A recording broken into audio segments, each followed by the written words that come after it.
berbicara tentang tokoh, artikel ini akan membahas biografi singkat Syekh Waliullah Dehlawi dan pemikirannya dalam pembaruan Islam modern.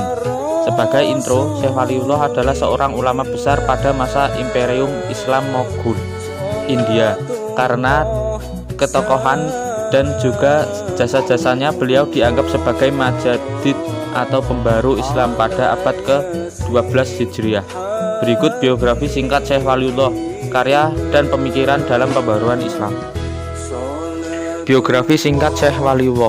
Syekh Waliullah Dehlawi atau lebih dikenal dengan Syekh Waliullah dilahirkan di Delhi, India pada tanggal 21 Februari 1703 Masehi.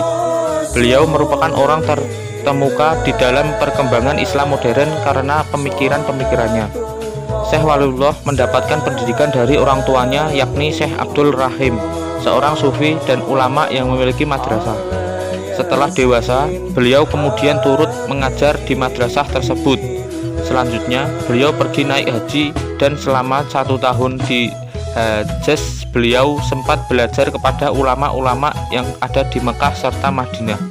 Lalu beliau kembali ke Delhi sekitar tahun 1732 dan meneruskan pekerjaannya yang dulu sebagai guru. Karya tulis Syekh Waliullah dan sepak terjangnya. Di samping itu, Syekh Waliullah memiliki kegemaran menulis buku sehingga banyak meninggalkan karya-karya yang bisa dibaca hingga saat ini. Karya-karya beliau salah satunya adalah buku Hujjatullah Al-Balighah dan Fuyun Al-Haramin. Di zaman Syekh Waliullah saat itu, penerjemahan Al-Quran ke dalam bahasa asing masih dianggap terlarang. Tetapi beliau melihat bahwa orang di India membaca Al-Quran dengan tidak mengerti isinya atau maknanya.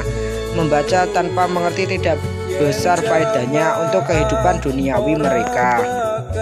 Oleh karena itu, beliau melihat perlu Al-Quran diterjemahkan ke dalam bahasa yang dapat dipahami oleh awam. Pada waktu itu, bahasa yang dipilihnya ialah bahasa Persia yang banyak dipakai di kalangan terpelajar Islam India. Penerjemahan Al-Quran ke dalam bahasa Persia ini disempurnakan oleh Syekh Waliullah sendiri pada tahun 1758. Terjemahan tersebut pada awalnya mendapat pertentangan, namun lambat laun dapat diterima oleh masyarakat luas. Karena masyarakat telah mau menerima terjemahan, putranya Syekh Waliullah kemudian memutuskan untuk membuat terjemahan ke dalam bahasa Urdu, yakni bahasa yang lebih umum dipakai oleh masyarakat Islam di India daripada bahasa Persia di masa itu. Pemikiran Syekh Waliullah dalam pembaharuan Islam. Menurut pemikiran Syekh Waliullah, penyebab yang membawa umat Islam kepada kelemahan dan kemunduran adalah sebagai berikut. 1. Terjadinya perubahan sistem pemerintahan Islam dari sistem kekhalifahan menjadi sistem kerajaan.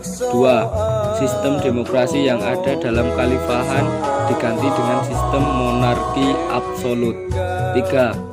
Perpecahan di kalangan umat Islam yang disebabkan oleh berbagai pertentangan aliran dalam Islam. 4. Adat istiadat dan ajaran bukan Islam masuk ke dalam keyakinan umat Islam. Kami dari kelompok Syekh Waliullah dari kelas 11 IPS 3 yang beranggota 1. Adijaya Purwantoro, 2. Alif Abdurrahman, 3. Eka Raya Aldia, 4. Muhammad Fakih Ulumuddin, 5. Surya Yoga Novansyah. Sekian dari kami. Jika ada tutur kata yang kurang berkenan, kami mohon maaf. Semoga video yang kami berikan bermanfaat. Wassalamualaikum warahmatullahi wabarakatuh.